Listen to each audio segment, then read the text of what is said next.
जोहार। आज के झारखंड शिक्षा समाचार में आपका स्वागत है।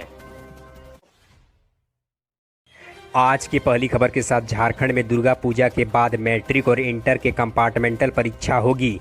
इसके लिए स्कूली शिक्षा व साक्षरता विभाग ने आपदा प्रबंधन विभाग को प्रस्ताव भेज दिया है। हालांकि प्रस्ताव को अगले सप्ताह तक मंजूरी मिलने के बाद भी 15 दिनों में परीक्षा का शुरुआत संभव नहीं है। ऐसे में 25 अक्टूबर के बाद ही परीक्षा के आयोजन की तिथि की घोषणा की जाएगी। मैट्रिक इंटर के पूरक परीक्षा के अलावा मध्यमा मदरसा, इंटरमीडिएट, वोकेशनल, मॉडल स्कूल और इंदिरा गांधी आवासीय विद्यालय के तर्ज पर 3 आवासीय स्कूलों के प्रवेश परीक्षा की भी आयोजन की जानी है। आपदा प्रबंधन विभाग से सहमति मिलने के बाद जेक परीक्षा की तिथि की घोषणा जल्द ही करेगी।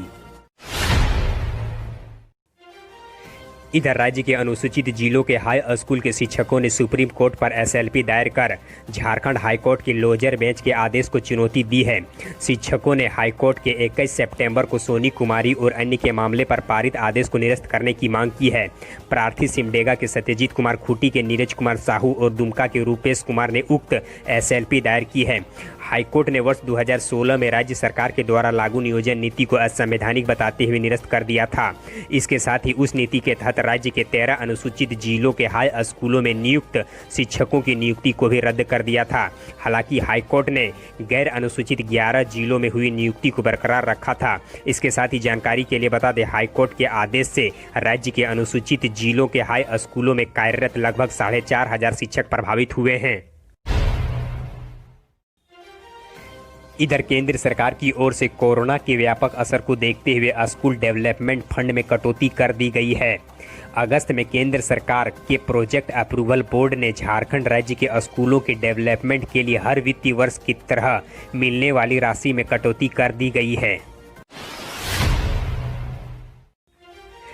इधर भारतीय प्रौद्योगिकी संस्थान दिल्ली ज्वाइंट एंट्रेंस एग्जाम यानी जेईई एडवांस के नतीजे आज 5 अक्टूबर को अपने आधिकारिक वेबसाइट पर घोषणा करेगी।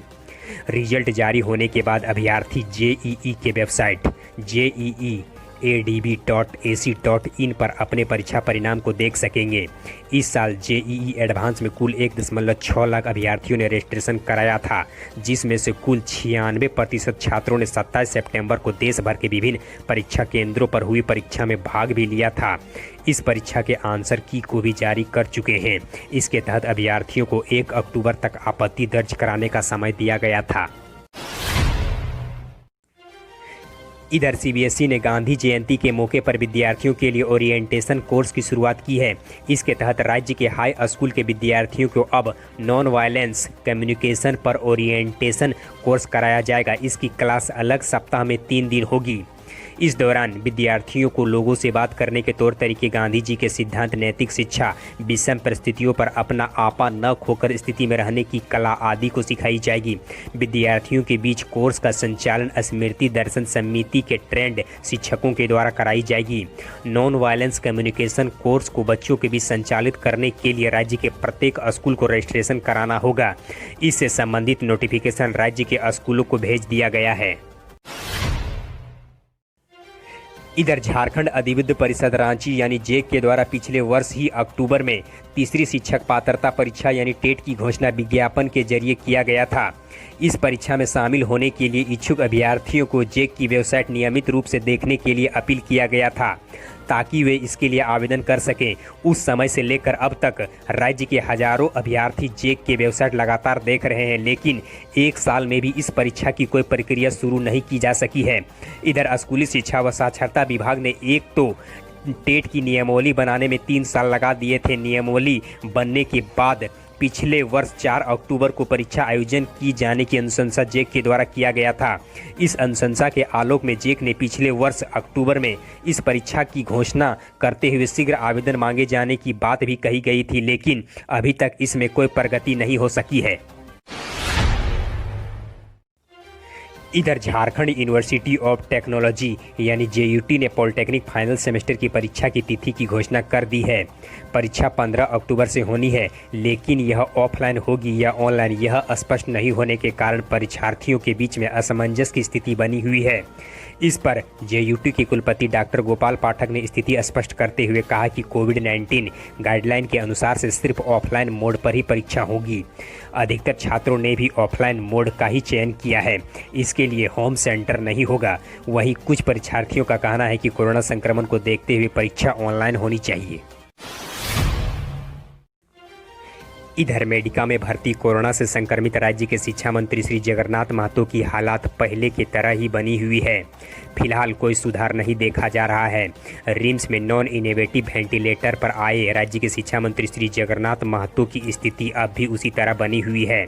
इसको हाई एंटीबायोटिक दवाएं भी दी जा रही है। रिम्स में 1 यूनिट प्लाज्मा देने के बाद भी मेडिका में दूसरी यूनिट प्लाज्मा चढ़ाया गया है। डॉक्टर ICU में रखकर मॉनिटरिंग कर रहे हैं।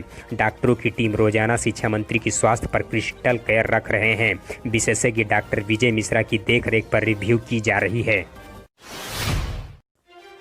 इधर राज्य के झारखंड अधिविद्य परिषद रांची यानी JEC ने आकांक्षा 40 का रिजल्ट स्कूली शिक्षा व साक्षरता विभाग को भेज दिया है। आकांक्षा 40 के परीक्षा में इस वर्ष कुल 456 परीक्षार्थी सफल घोषित हुए हैं। आकांक्षा 40 का संचालन शिक्षा विभाग के द्वारा किया जाता है। इसके तहत मेडिकल और इंजीनियरिंग की तैयारी के लिए अंक के आधार पर 40-40 विद्यार्थियों के नामांकन इंटर में शिक्षा विभाग के द्वारा कराया जाएगा। इधर राज्य के रांची विश्वविद्यालय के अंतर्गत BEd पार्ट 1 सत्र 2019-21 के परीक्षा को लेकर परीक्षा फॉर्म भरने की तिथि को जारी कर दी गई है। 15 अक्टूबर तक बिना विलंब शुल्क के साथ परीक्षा फॉर्म भरने की तिथि निर्धारित की गई है, जबकि 400 रुपया विलंब शुल्क के साथ 17 अक्टूबर तक परीक्षार्थी अपने आवेदन को भर सकते हैं। इधर राज्य के सरकारी स्कूलों के 28% बच्चे तक ही ऑनलाइन लर्निंग मटेरियल पहुंच रहा है। राज्य के शिक्षा विभाग के काफ़ी प्रयास के बाद भी इसकी संख्या में बढ़ोतरी नहीं हो रही है। इसके पीछे मुख्य वजह राज्य के ग्रामीण क्षेत्रों में बच्चों के पास स्मार्टफोन नहीं होने का कारण बताया जा रहा है। इधर झारखंड में कोरोना के कारण 17 मार्च से ही राज्य के विद्यालय बंद हैं। अप्रैल से बच्चों को ऑनलाइन लर्निंग मटेरियल भेजने की प्रक्रिया शुरू कर दी गई थी। इधर झारखंड में कुल 36,400 विद्यालय हैं, जिनमें से 42,24,000 विद्यार्थी नामांकित हैं। स्कूलों में नामांकित बच्चों में से सिर्फ 11,98,000 बच्चों तक ही ऑनलाइन लर्निंग मटेरियल पहुंच रहा है। आधे से अधिक बच्चे पठन पाठन से वंचित हैं। धन्यवाद। यदि आप स्टूडेंट्स हैं तो फिलहाल आप किस परीक्षा की तैयारी कर रहे हैं, और यदि आप शिक्षक या अभिभावक हैं तो आप हमें कमेंट कर बताएं कि आप सरकार से क्या उम्मीद करते हैं, जिसके आधार पर हम आपके लिए अगला अपडेट्स ला सकें। हमारे हौसला को अफजाई के लिए इस वीडियो को लाइक करें और अपने मित्रों के साथ अधिक से अधिक शेयर करें।